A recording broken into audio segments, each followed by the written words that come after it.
My wife secretly decided no kids after 4 years she never told me. For years. For years we'd been building a life, a home, future, or at least, that's what I believed. For years of dreaming out loud, tucked under shared blankets, those knowing smiles across the dinner table, promises that weren't just in our wedding rings, but in the very plans we made for our lives.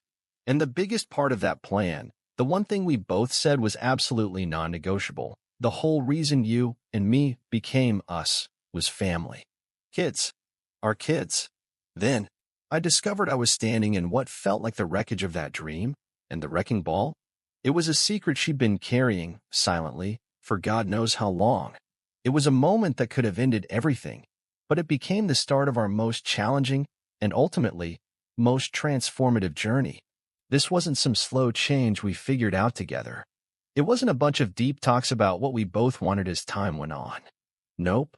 This was a hidden decision, one she made all on her own about our future, a future she'd apparently redesigned completely without me. And the silence that let this secret fester and grow, it was deafening when it finally broke. It was like a black hole where our shared dream used to be. The question that consumed me was, how does a marriage survive when you find out its very foundation was a lie for one of you?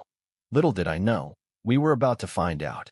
I remember our first real talk about the future like it was yesterday. We'd barely been dating a year, sitting on a park bench, leaves turning all golden around us. Kids came up, like it does when you start to picture a life with someone. Her eyes just lit up. She talked about a busy home, little footsteps, passing on family traditions. It wasn't just talk. It was a whole vision, and it matched mine so perfectly it felt like destiny. I wasn't just falling for her. I was falling for the future she painted, a future I wanted more than anything. That shared dream? It became the rock of our relationship. It shaped where we chose to live, a little house with a garden for the kids, we'd joke. It shaped the jobs we took, always aiming for stability, for a life that would be good for raising a family. Every big decision, every small step, was pointed towards that goal. We weren't just a couple. We were future parents, just waiting, getting everything ready. Our wedding day. God, it feels like a different lifetime, like a movie about someone else. Standing there, looking into her eyes, the whole world just faded away. Our vows weren't just pretty words. We wrote them ourselves, poured our hearts into them. I remember a line from hers, something about building a legacy of love, a family to cherish, a home filled with laughter echoing through generations. And I talked about how excited I was to be the father of her children, to go through the beautiful chaos of parenthood with her right by my side. These weren't afterthoughts. They were the main event, the promises we were making. The joy on her face that day, the tears in her eyes as we said those words. I believed it all. Every single word. How could I not? The first few years of marriage were good. Actually, they were great. We fell into this comfortable rhythm. We traveled a bit, focused on our careers, and always talked about when. When we have kids, we'll need a bigger car. When we have kids, the spare room will be the nursery. It was always there, this gentle hum in the background of our lives, a sweet melody promising what was next. There was never a hint, not even a whisper, of doubt from her. Not once. If anything, she'd bring it up as much as I did. She'd point out cute baby clothes in shop windows, share articles about parenting, dream out loud about names. We had our arguments, sure. What couple doesn't? But they were over silly things, whose turn it was to do the dishes, what movie to watch, what color to paint the living room. Never, not even when we were really mad at each other, did kids become something we fought about. It was our safe place, the one thing we were always, completely, on the same page about. Or so I thought. Looking back now, with the clarity that painful honesty brings, I can see how complex things were beneath the surface. At the time, I drove myself crazy replaying every memory, trying to find some clue I missed. Was there a tiny hesitation in her eyes I didn't see? Was her enthusiasm a little forced sometimes? But there was nothing obvious. Just the picture of a woman who, for all the world, seemed to share my deepest wish. This wasn't just some casual thing for her. It was part of how she talked about our future, our purpose together. We weren't just partners in life. We were partners in this huge project of creating a family. That was our story, the one we told ourselves and everyone else. A story I now know had a secret chapter, one I was never supposed to read. The stability, the shared understanding, the normal I'd come to depend on. It was all built on this one shared cornerstone. And to find out that for her, that cornerstone had turned to dust, without a single word, it was a betrayal that cut deeper than I ever imagined possible. But it also became the start of understanding the woman I loved more deeply than I ever had before. The way I found out wasn't some big, dramatic scene with a tearful confession. She didn't sit me down, her voice trembling, to tell me some hard truth. If only. That, at least, would have shown me some respect, some acknowledgement of my part in this life we were supposedly building together. No, the way I found out was colder, way more clinical, and a million times more shattering. It was a Tuesday evening, totally ordinary. I was looking for an old insurance paper in her home office, digging through a filing cabinet we hardly ever used. Tucked way in the back of a drawer, under a stack of old papers, was a small, leather-bound journal. I knew it. I'd given it to her a few years back, a gift she said she'd use for her thoughts. Curiosity, more than any real suspicion, made me pick it up. I'd never gone through her private things before. That just wasn't us. But something about where it was hidden, how forgotten it felt, made me hesitate. I opened it. A faint smell of old paper. The first few pages were just everyday stuff, things I recognized from our life together. Then, about halfway through, the writing changed. The entries were less frequent, more guarded. And then I saw it. An entry dated almost a year and a half ago. It wasn't long, just a few paragraphs. But its pages revealed her deepest secret. The words conveyed a clear and devastating message. She couldn't go through with having children, felt a profound dread associated with it, and acknowledged that this wasn't a phase but a core part of who she was.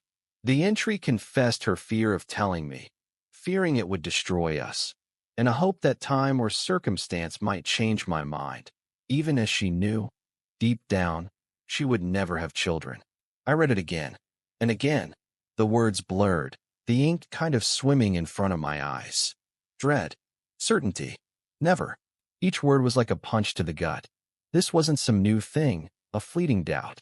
This was a decision she'd made, stuck to, and hidden for 18 months. 18 months of us talking about nurseries that would never exist, of picking out names for children she'd already decided she would never have. 18 months of living a lie. My first feeling was just pure, paralyzing shock. My hands started shaking. I couldn't catch my breath. The room felt like it was spinning. It was like the floor just vanished beneath me, leaving me in this terrifying freefall. This couldn't be real. This wasn't my wife. My wife, who cried happy tears when we talked about our future family. My wife, whose hand I held while we daydreamed about our kids' first steps, their first words. Then this cold wave of realization hit me. This wasn't some mistake. That was her handwriting, her journal. This was her truth. A truth she had actively, consciously hidden from me. The trust one had in her, the absolute faith I had in our shared dream. It just shattered into a million tiny pieces right there. It felt like she'd broken the most fundamental rule of our relationship, finding out she'd changed her mind on something so massive and never said a word, knowing how much it meant to me. I closed the journal, my fingers numb. I put it back exactly where I'd found it, like putting it back could somehow undo what I'd read. But it was too late.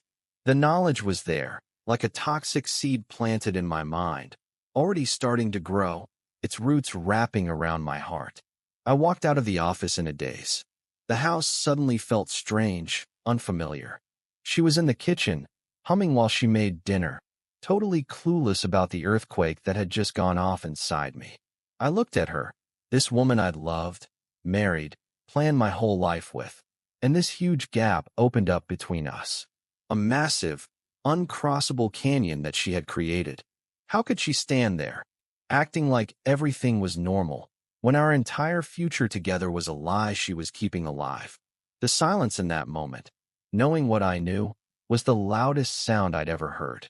That ordinary, mundane Tuesday had just become the day my world broke apart, and paradoxically, the day we unknowingly began the journey to rebuild it on more honest ground. The days after that were just a blur of misery. I didn't confront her right away. I couldn't. The shock was too deep, the betrayal too raw.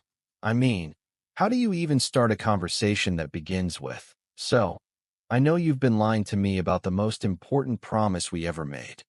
I carried that knowledge around like a heavy stone in my stomach. Every time I looked at her, every smile we shared, every mention of the future, it all felt fake, like another stab in the gut. I watched her, looking for any sign, any little tell, but she was the same, loving, attentive, a real partner. Or was it all an act? Had it always been an act? I'd read somewhere that sometimes, when a spouse makes a big, sudden change, it's because they were never really happy with the role they were playing, even before the marriage. They were confused about who they were or what they wanted from life. Was that her? Had she just been trying to please me, agreeing to a future she never really wanted, just to be with me? The thought was sickening. It made me question our whole history. I kept replaying the journal entry in my head. Her hope that I might just get over my deepest wish, like some childhood phase, felt casually cruel. It wasn't just that she'd changed her mind. It was the deliberate deception, her hiding what she really thought and felt, that created this huge emotional distance between us. It felt like she was only talking about things she was comfortable with, while this massive, life-changing decision stayed buried. After a week of this silent hell, I knew I couldn't take it anymore. The unspoken truth was poisoning everything. I picked a quiet evening. I felt like my chest was about to explode. I told her, my voice sounding weird and devoid of warmth, that we needed to talk. She looked up from her book, a little frown appearing, and asked what was wrong, if everything was all right. I responded flatly that nothing was all right. I didn't mention the journal. I couldn't bring myself to admit I'd read it. Not yet. Instead, I decided to just ask her straight out, to give her a chance, even a tiny one, to tell me herself. My heart hammered as I began, saying I was thinking about our plans, about starting a family, and that I wanted to know if she was still feeling the same way, if she was still as excited as I was. I watched her face intently. For a split second, I saw something flicker in her eyes. Panic? Guilt? But it was gone in an instant, replaced by a carefully blank look of mild surprise. She assured me, her voice a little too bright and quick, that of course she still wanted children, then immediately flipped it, asking why I would ask, and if something had changed for me. Classic evasion. I tried to keep my voice steady, confirming that nothing had changed for me. This was still what I wanted more than anything. I emphasized that I needed to know, honestly, from her, if this was still what she wanted, reminding her that our whole future, our vows, everything we'd built, was based on this. She put her book down, her smile fading somewhat, and tried to dismiss my concern, saying that after 4 years of marriage, of course, it's what she wanted, that we'd always wanted it, and I shouldn't be silly. But I persisted, stressing that this wasn't silly to me, it was everything. I asked her again, demanding complete honesty. Did she still want to have children with me? There was a tiny pause that felt like forever. She wouldn't look at me, fiddling with her book. The silence was an answer in itself. Finally, her tone changing, becoming a bit defensive, she asked why I was pushing so hard that night, making her feel like I was accusing her of something. My quiet but firm question hung in the air. Was there something I should be accusing her of? The conversation that followed was awful, a dance of her denials, half-truths, and evasions. She kept saying she still wanted children, but her words felt empty. She brought up her career, timing, money worries, all seemingly reasonable points, but they felt like excuses, a smokescreen for a much bigger truth. These were issues we should have discussed openly. This felt like deliberate concealment. People do change their minds about big life decisions, for careers or shifting priorities, and the fear of how a baby might affect a job is real. But her lack of honesty was the core problem. She never once admitted a definitive change of mind, just dodged, delayed, and offered vague, empty reassurances. It was like trying to catch smoke. Every question was met with another question or a deflection that made me feel unreasonable for asking. It was as if she wasn't truly listening, just trying to avoid the main point.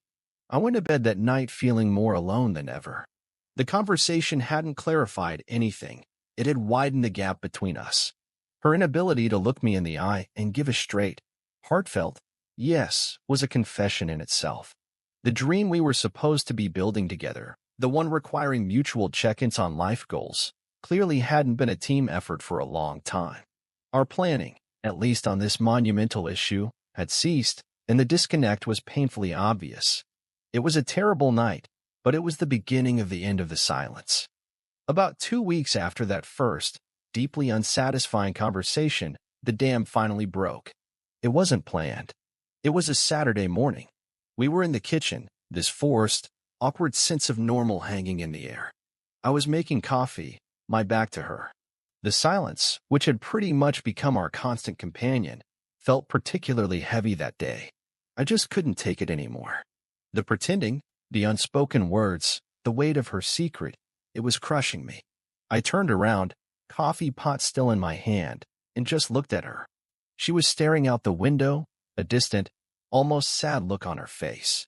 My voice barely a whisper, yet booming in the quiet room, I said, "I know." She didn't react immediately, then slowly turned, her eyes meeting mine. No surprise this time, no attempt to dodge, just a tired look of resignation as she quietly asked what I knew. I stated, as a fact, that I knew she didn't want children and hadn't wanted them for a long time.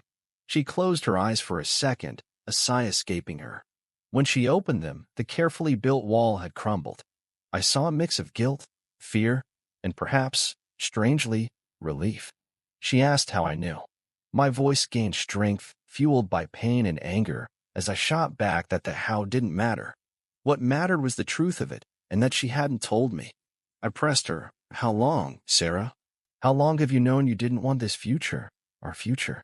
She sank into a kitchen chair, eyes on her tightly clasped hands, and mumbled that it was complicated. Complicated? The word exploded out of me. I reminded her, almost yelling, that our entire marriage was built on this. Our vows, our home, every plan. I asked if her wedding vows, her talk of our children, had all been a lie then, or if she'd just decided to rip up our life plan later without telling her husband. Tears welled as she choked out that it wasn't a lie then. She thought she wanted it, thought she could, influenced by expectations and my own deep desire. I pushed, questioning if she had just been playing a role for 4 years of marriage and even before. She stammered it wasn't exactly like that. It had changed, slowly at first. Doubts crept in, and the closer they got to actually trying, the more terrified she became, the thought of being a mother feeling deeply wrong for her. My voice dripping with sarcasm born from pure hurt, I demanded to know when this profound realization had occurred. After a hesitation, she admitted it had been a while, perhaps a couple of years since the doubts had truly solidified into a no. A couple of years. My head spun. 2 years of active deception, of her knowing it was never going to happen while I, clueless, continued to talk about our future children. The lost time, especially concerning potential fertility issues due to age, felt like another layer of betrayal. I repeated, stunned, 2 years.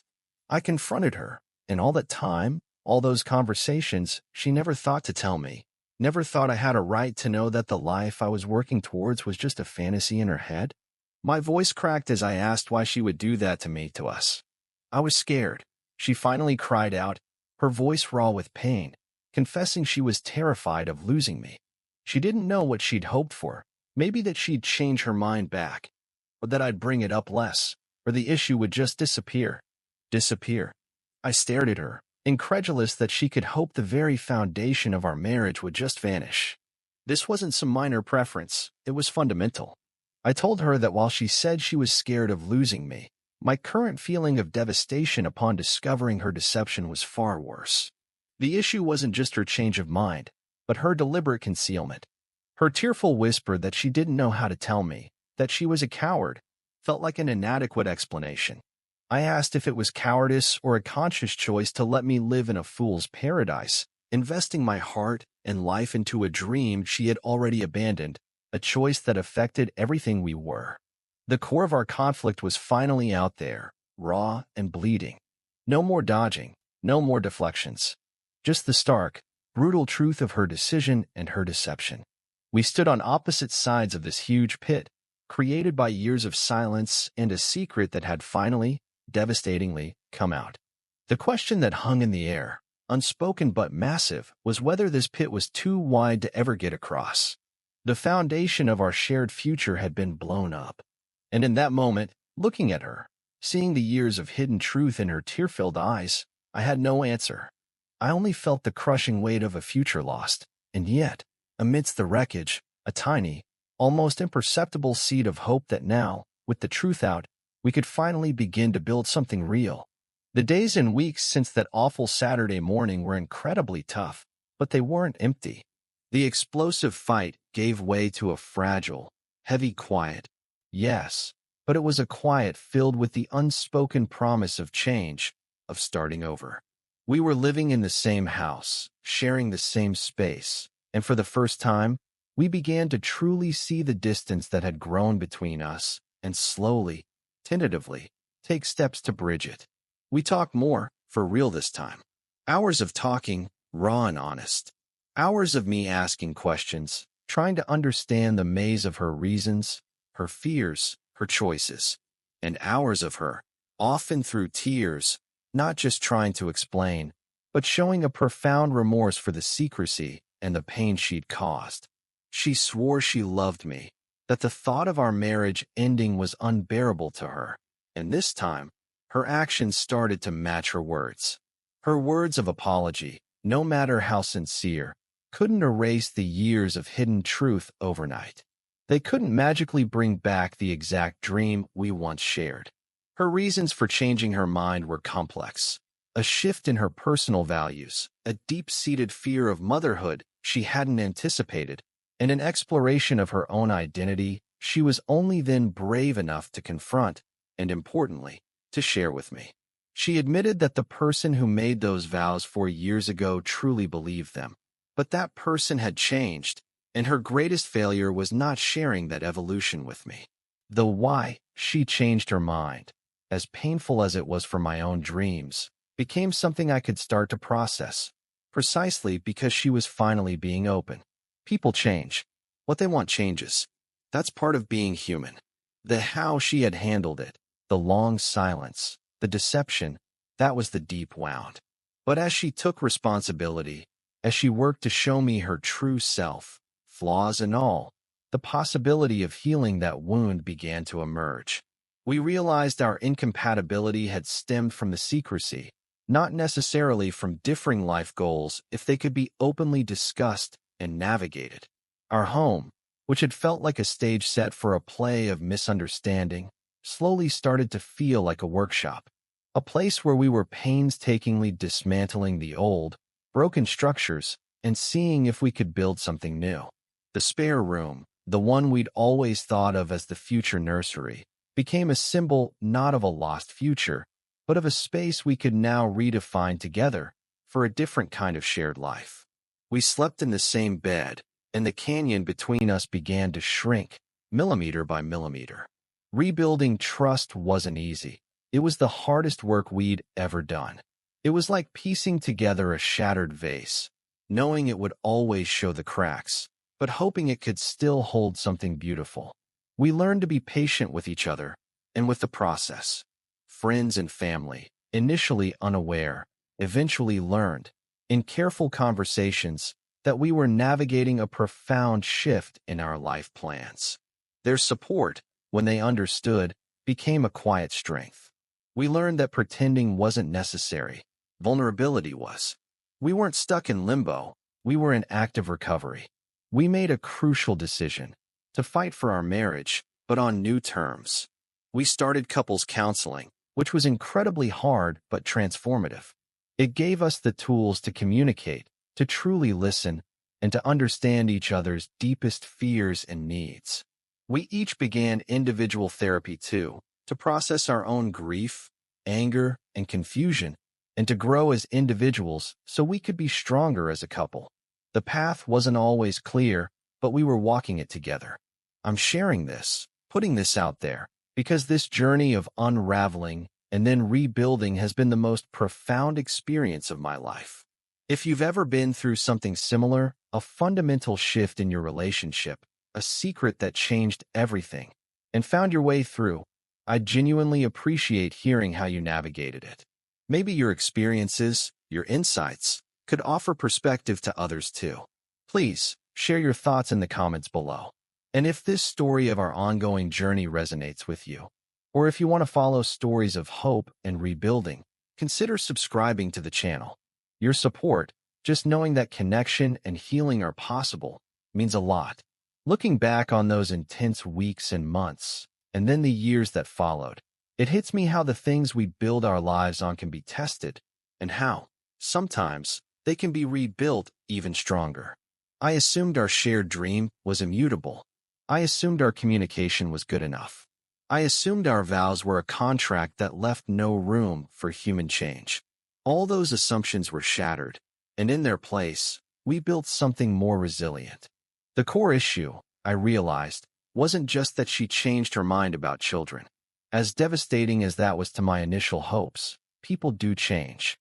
The real wound was the secrecy, the years she let me invest in a future she no longer believed in. But through countless honest conversations, through therapy, through her consistent efforts to show her remorse and rebuild trust, that wound began to heal. I came to understand her fear, not to excuse the silence, but to see the human being I loved, scared and lost, who made a mistake she profoundly regretted. It was a stark example of what happens when communication truly breaks down. But it also became a powerful lesson in how to rebuild it. We learned to create a space for absolute honesty, even when the truth was terrifying to speak or hear. We learned that emotional intimacy isn't just about shared dreams, but about shared truths, shared vulnerabilities, and the shared commitment to navigate changes together. Our relationship wasn't just hanging by a thread, it was being rewoven with stronger fibers. We encountered stories of couples in similar situations where core life goals diverged irreparably. Those stories sobered us, but also motivated us. We chose a different path. We realized that while one person can't sort of have a child, a couple can redefine what a fulfilling life together looks like if both are willing to grieve the old dream and create a new one. The idea of ending my marriage had been devastating. For years of shared life, memories, and love, that was too precious to discard if there was any hope. And the idea of staying in a marriage built on a lie was unbearable. So we chose a third path, to build a new marriage from the ashes of the old, one founded on radical honesty and a new shared vision. We learned to check in regularly about our deepest desires and fears. We made our relationship a safe harbor for truth. And slowly, amazingly, the future began to look bright again, albeit different. We found new dreams, adventures we could share, ways we could contribute to the world together, a depth of partnership we hadn't known before. The grief for the family I once envisioned faded, replaced by gratitude for the incredible partner who walked through fire with me and chose to build anew. The unraveling led to a reknitting. The dream of the family we planned together did die, but our marriage, remarkably, was reborn. It turned out it wasn't dead, just waiting for us to find it again, hidden beneath years of unspoken fears and unshared changes. So that's where we are now, standing not in ruins, but on solid ground we built together with honesty, courage, and a love that proved more resilient than I could have imagined. My wife, the woman I vowed to spend my life with, made a secret decision that once threatened to redefine everything for the worse, but instead, it pushed us into a journey that redefined everything for the better. The shared dream of a family, as we originally pictured it, is gone.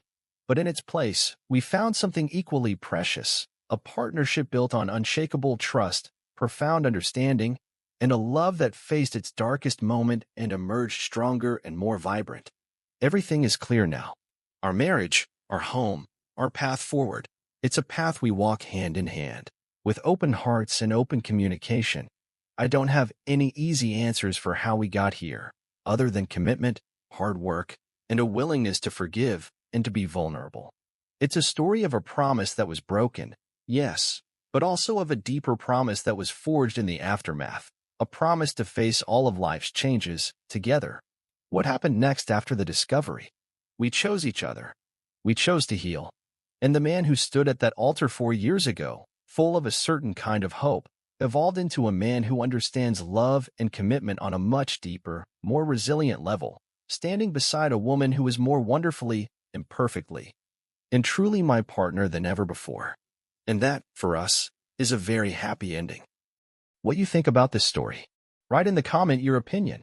On my channel, you can watch other revenge or cheating stories. See you soon, my dear viewer.